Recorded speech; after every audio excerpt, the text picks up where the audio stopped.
আসসালামু আলাইকুম ভিউয়ার্স, আমার চ্যানেল আরফ হ্যান্ডিক্রাফটে আপনাদের সবাইকে স্বাগতম। আজকে একটা সুন্দর হাতার ডিজাইন আপনাদের সাথে শেয়ার করব।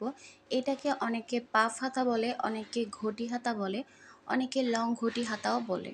তো বর্তমান সময়ে এই হাতাটা কিন্তু অনেক ট্রেন্ডে চলতেছে। এর জন্য আজকে আপনাদের সাথে এই হাতাটা সহজভাবে শেয়ার করছি। তো চলুন শুরু করা যাক। আমি কিন্তু হাতার কাপড়টা আগেই কেটে নিয়েছি।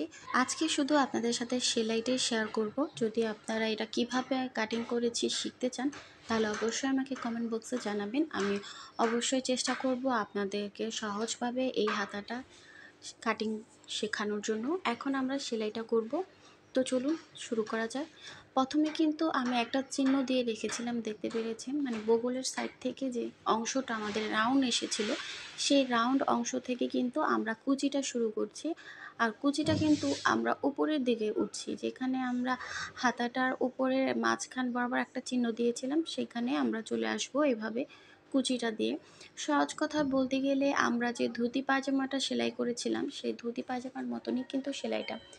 এখন অপর পাশ থেকে আমরা উল্টা করে সেলাইটা নিব। যে সেলাইটা আমরা এতক্ষণ নিচ থেকে উপর আসছিলাম, এখন আমরা সেলাইটা আবারও উপর থেকে নিচের দিকে চলে যাব। তাহলে কিন্তু আমাদের এই হাতার এই সাইডটা একটু গোল গোল শেপ আসবে। দেখতে পাচ্ছেন যে একটা গোল গোল একটা শেপ চলে আসছে। তা এখন আমরা হাতাটাকে ধরে দেখব যে আমাদের যে জামার মাপে আমরা হাতাটা কেটেছি সেটার মতন হয় কিনা। যদি না হয় তাহলে আমাদের একটা কুচি খুলে ফেলতে হবে, আর যদি বেশি হয় তাহলে আমরা কিন্তু আরও একটা এক্সট্রা কুচি দিয়ে দিব। তো আমাদের কিন্তু এখানে হয়ে গেছে।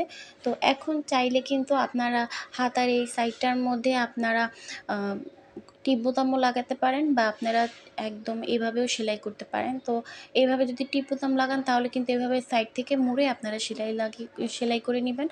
আর যদি আপনারা ডাইরেক্ট রাখতে চান তাহলে ডাইরেক্ট রাখবেন। আপনাদের সুবিধার্থে আমি আবারও একটা দেখিয়ে দিচ্ছি। আমরা কিন্তু প্রথমে নিচের থেকে সেলাইটা কিন্তু উপরের দিকে উঠতেছি। আমরা যেরকম গোল জামার মধ্যে যেরকম কুচিওয়ালা জামাতে কুচি দিই, সেম একই রকম কুচি, কিন্তু কুচিটা একবার নিচের থেকে উপরের দিকে আসবে, একবার উপরের থেকে নিচের দিকে আসবে, যাতে আমাদের মাঝখান বরাবরটা একটা রাউন্ডের মতন হয়। এভাবে করেই কিন্তু আমাদের এটা সেলাই করতে হবে, আর এটা কিন্তু খুবই সহজ। এরপরও যদি কেউ না বুঝেন তাহলে অবশ্যই আমাকে কমেন্ট বক্সে জানাবেন। আমি একদম প্রথম থেকে শেষ পর্যন্ত কাটিং এবং সেলাই আপনাদের সহজভাবে দেখিয়ে দিব। তো এরপর কিন্তু হাতার যে নিচের অংশটা, এই সাইডটাও কিন্তু আমরা সেলাই করে নেব। এখানে চাইলে দুইটা সেলাইও দিতে পারেন, চাইলে একটা সেলাইও দিতে পারেন।